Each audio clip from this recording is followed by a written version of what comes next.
j'espère que vous allez bien. Bienvenue sur ma chaîne.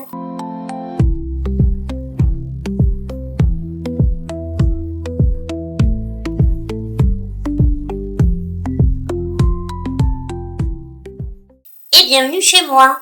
Tout d'abord, je tiens à vous souhaiter à tous une excellente année 2026.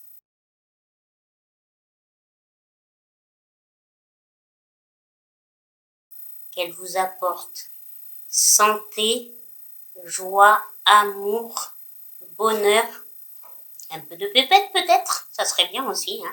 Je crois que ça c'est pour tout le monde, mais vraiment qu'elle vous apporte le meilleur. Et si vous avez une année 2025 difficile, j'espère vraiment que 2026 sera beaucoup mieux pour vous. Aujourd'hui, dans cette première vidéo de l'année 2026, nous allons parler de bien commencer 2026 sans pression. Chaque début d'année, on voit passer des tonnes de conseils, des résolutions, des règles à suivre pour réussir son année. Mais moi, aujourd'hui, j'avais envie de faire une vidéo un peu différente. Alors, qu'on se le dise, je ne suis pas là pour donner des leçons, ni pour vous dire comment vous devriez vivre votre année 2026. Moi, j'avais surtout envie de parler avec vous, mais pas au-dessus de vous. Parce que la vérité, c'est qu'on commence pas tous l'année aux mêmes endroits. Il n'y a pas forcément la même énergie, pas les mêmes corps, pas les mêmes situations et pas le même rythme. Et c'est totalement OK. Alors, dans cette vidéo, j'aimerais qu'on parle ensemble de comment bien commencer cette nouvelle année. Au global, sans pression et sans injonction.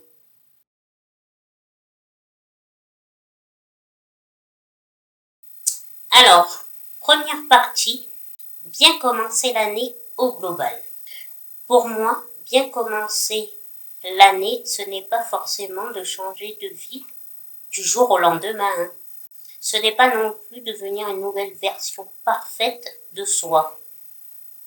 On le sait, ça tient pas. On est motivé, mais même si on a envie, on va le faire 2 jours et puis ça va pas tenir. Soyons objectifs. On passe tous par là. Parfois, bien commencer l'année, c'est juste continuer. Continuer à se respecter, continuer à s'écouter et continuer à faire de son mieux. On nous apprend souvent à commencer janvier dans la performance. Moi, j'ai toujours entendu depuis tout le temps, oui, le 1er janvier, je ferai ci, oui, on commence une nouvelle année, le 1er janvier, il faut mettre ça en place, il faut ci, il faut ça. Mais on le fait, mais on s'y tient pas. Soyons honnêtes avec soi-même. Celui il y en a peut-être, mais je pense pas qu'il y en ait beaucoup qui s'y tiennent, de ces résolutions qui se mettent en début d'année. Et après, ils prennent ça comme des échecs, alors que non. C'est pour cela que moi, j'ai envie de proposer autre chose. Qu'on commence l'année dans la conscience.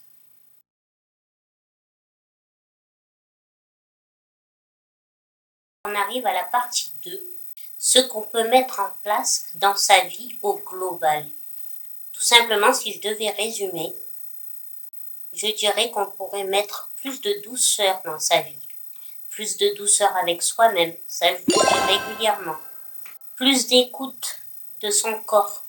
On veut toujours être dans la performance, parce qu'on voit ci, on voit ça, on veut être pareil. Non, écoutez votre corps. Plus de vrai, moins de paraître. Plus de lenteur quand c'est nécessaire, quand vous en ressentez le besoin. Toujours s'écouter. Plus de bienveillance dans la façon dont on se parle. Parce que on a tendance à dire que les gens nous parlent mal, mais déjà, on se parle mal à soi-même. On n'est pas très bienveillant envers nous-mêmes. Et ça, Je pense que c'est important de l'être. Ce sont vraiment des petites choses simples, mais je vous assure, ça change beaucoup. Avant de passer à la partie 3, désolé au niveau de la luminosité, mais il fait un temps pourri, je vous garantis. Donc voilà pourquoi c'est pas très lumineux et j'espère que vous m'en voudrez pas.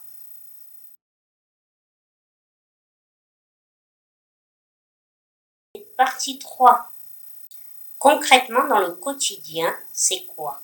Concrètement, bien commencer l'année, ça peut passer par des petites choses très simples.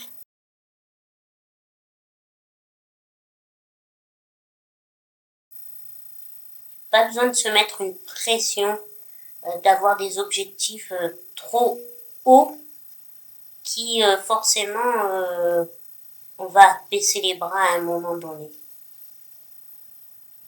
Exemple, vous mettre une petite routine réaliste qui s'adapte à votre environnement, à votre façon de vivre, si vous êtes seul, si vous avez de la famille, tout ça. Voilà, il faut qu'elle soit réaliste en fonction de votre vie. Créez-vous des moments rien que pour vous.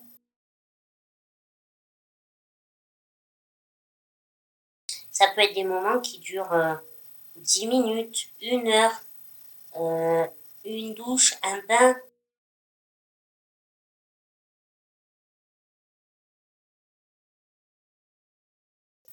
Lire un bon bouquin, lire quelques pages,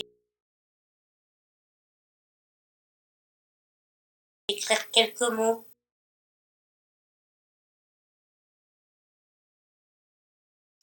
Vous voyez, c'est pas la peine que...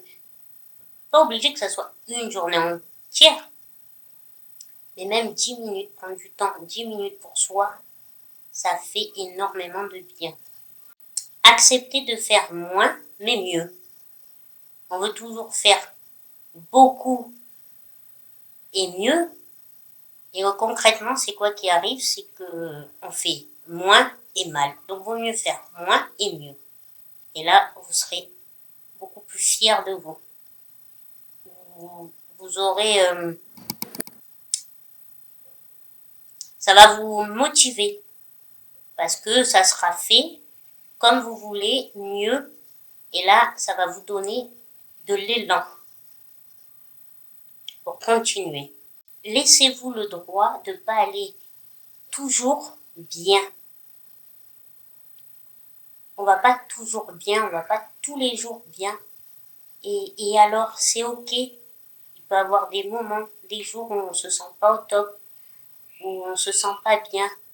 Et on n'est pas pour autant une mauvaise personne.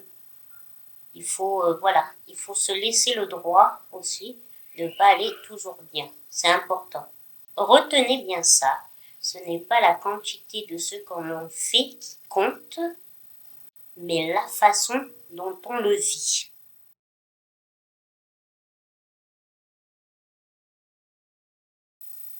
Maintenant, on passe à la partie 4. Ce qu'on met aussi sur soi. Pour moi, vous le savez, ça passe aussi sur ce l'on choisit de porter. Pour moi, c'est important de se sentir bien dans ses tenues, d'avoir les habits qui nous conviennent, qui soient adaptés à nous, pour qu'on se sente plus confiant.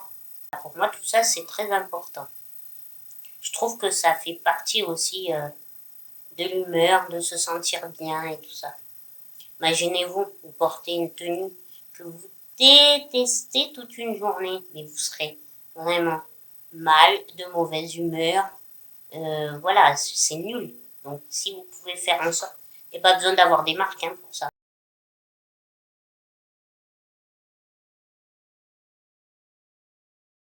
Ce sont les coupes, les matières. Voilà. C'est pas besoin de payer des mille et des cents pour avoir des vêtements qui nous conviennent. Il faut arrêter de s'habiller pour correspondre à une image.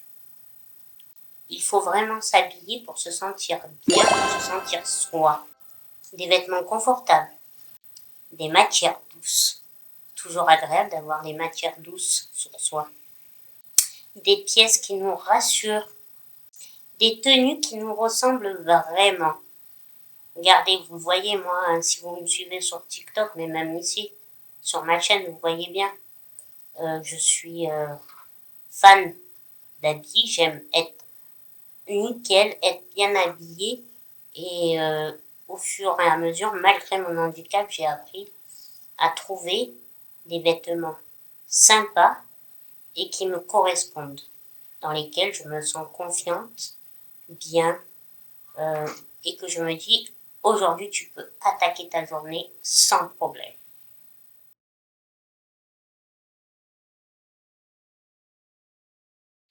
Car se sentir bien dans ses vêtements, c'est déjà une forme de respect pour soi-même.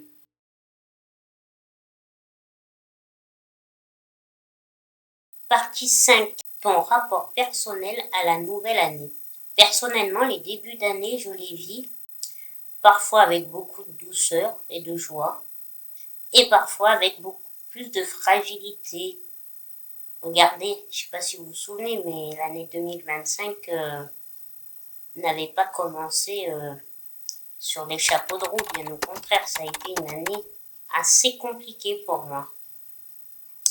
Déjà, fin 2024, 2025, mais là, cette année 2026, je pense, je l'espère et je ferai tout qu'elle se passe pour le meilleur. Et surtout, ça m'a appris quelque chose de très important, c'est que commencer une nouvelle année, ce n'est pas de repartir à zéro. Parfois, bien commencer, c'est juste rester aligné avec qui on est aujourd'hui. Se respecter, s'écouter, avancer à son rythme, c'est déjà énorme.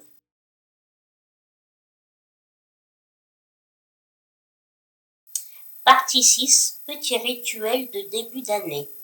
Si vous avez envie, je vous propose quelque chose de très simple. Première chose dans le rituel, écrire 3 choses que vous souhaitez garder pour l'année 2006.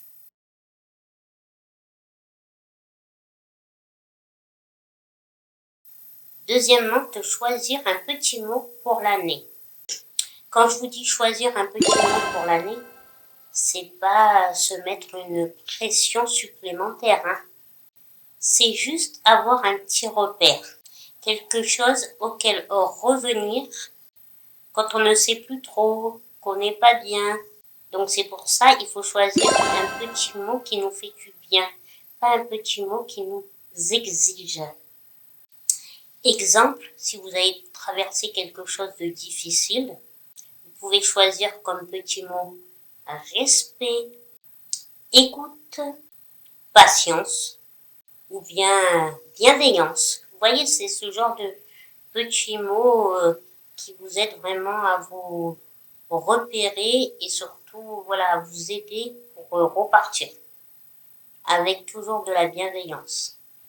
Et puis vous vous posez cette question, est-ce que je me respecte dans ce que je fais? Car si c'est pas le cas, eh ben non, c'est pas bon. Il faut se respecter soi-même.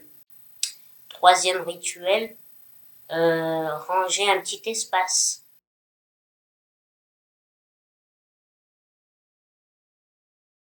Ou simplement, comme je vous disais, vous offrir un petit moment de calme.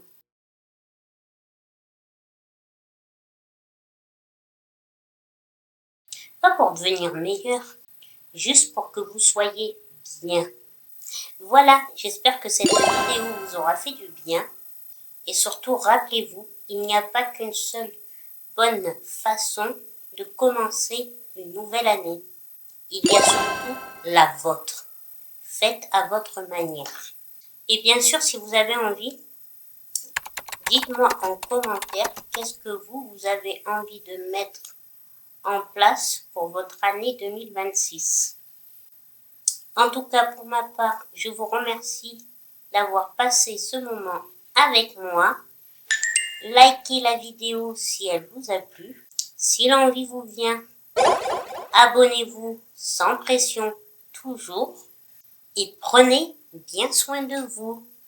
Allez, je vous dis à une prochaine vidéo. Bisous bisous.